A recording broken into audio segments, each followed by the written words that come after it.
ছবি দেখেছি মা, এই শার্ট প্যান্ট পরা কঙ্কালের নাচ দেখবো না আমার। আর যদি বলেন গান গাইতে, তাহলে আমি বলছি শুনুন, ওই যে ভদ্রলোক এখনো ভিডিও করছে, আমার গান শুনে ওনার হাত থেকে মোবাইল খোঁজে পড়ে যাবে। কেননা আমার গান মানে হয় না, যেমন মানুষের জলে আগুনে ফাঁড়া থাকে, আমার গানে আছে।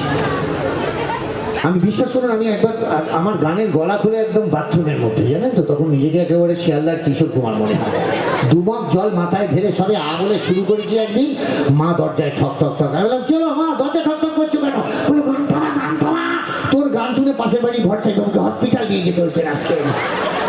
আর একবার খুব রোম্যান্টিক হয়ে পড়েছিলাম, ছাদে উঠে থালার মতো চাঁদ উঠেছে, ছাদে উঠে বলে ধরেছি, পাশের বাড়ির দাস কাকিমা কি চিৎকার, বলে এই বলা ওঠো, আচুন কাকু ওভাবে গান ধরে, তোর গান শুনে দেখ কাকু ফিট হয়ে পড়ে গেল। ভয় আর গান গাই না, তবে একটা গানের 3টে লাইন জানি, যদি সহ্য করেন তাহলে গাইতে পারি।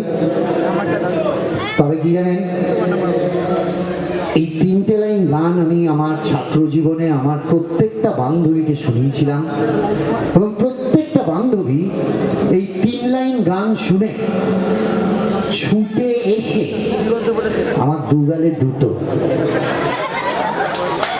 চুমু ভাবছে, না জুতোর বাড়ি মেরে গেছিল, চুমু ভাবছে, না না না, অত ভাগ্য আমার নাই।